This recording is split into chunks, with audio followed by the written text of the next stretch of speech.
Alright, well that pretty much showed you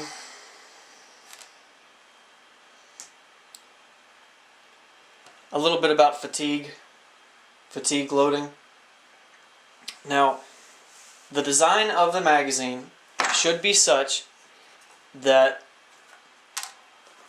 once again, the stress inside this when fully compressed never meets the yield strength,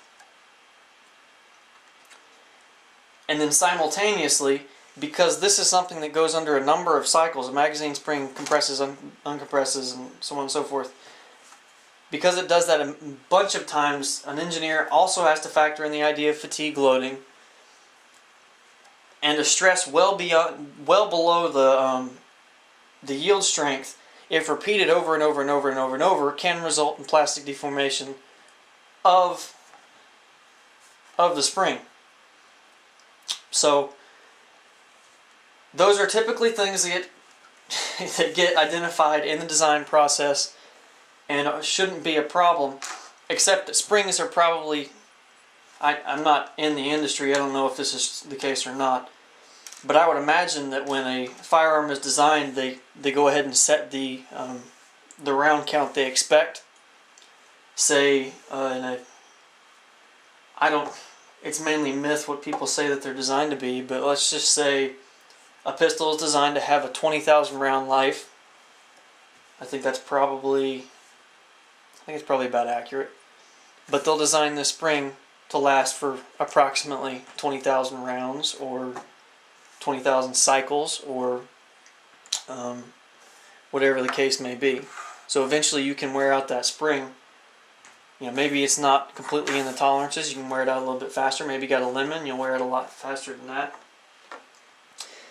But now I'm going to show you what it looks like inside a magazine. Download that one by one round. This is a kind of clear USP magazine. And you're going to stare right into a light. An energy efficient light at that.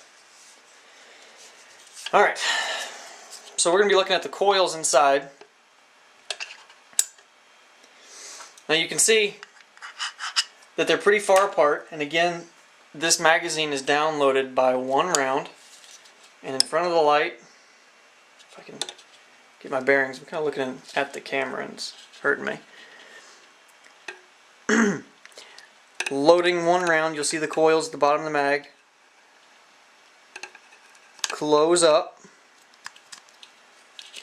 And now you can't see them anymore, or barely you can see them. And then unloading the magazine, one round, 2 rounds, 3 rounds.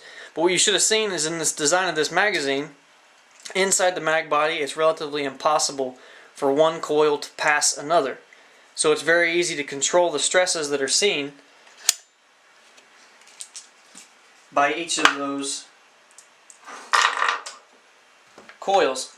And that was the USP magazine. Next is a MSAR STG 556 magazine. And I'm going to show you a 10 rounder and a 30 rounder. This one,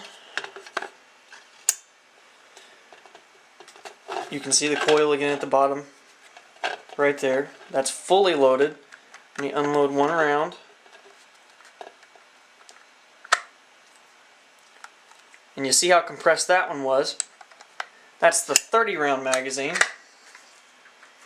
Now you saw on that 30 round magazine how the mag was designed so that the coils were basically touching each other. That was like that in the USP magazine, it was like that in the 30 rounder.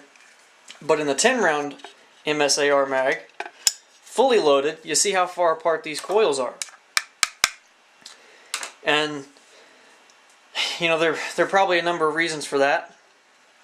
One, it makes this magazine spring last a lot longer, assuming all of them are the same gauge, I guess. But the more important thing is that they probably made this magazine longer so it would be easy to get out of the gun, so you could grab a hold of it to pull it out of the gun. But you can manufacture magazines that the coils never come close to each other, just like that.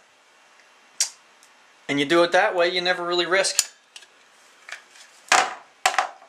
never really risk a problem. And that's what brings me to my my last point.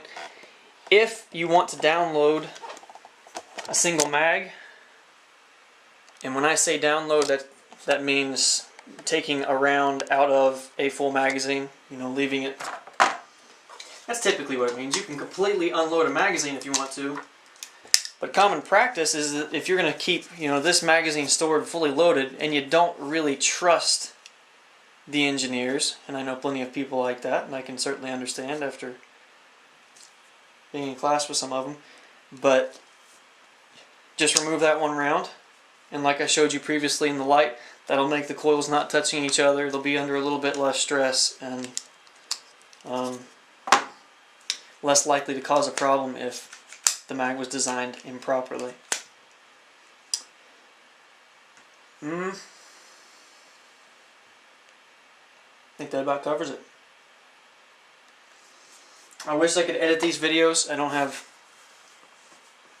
that I know of, I don't have a anything that will actually edit these videos. Windows Movie Maker won't let me do it because of the stupid way this camera stores files. But thanks for watching.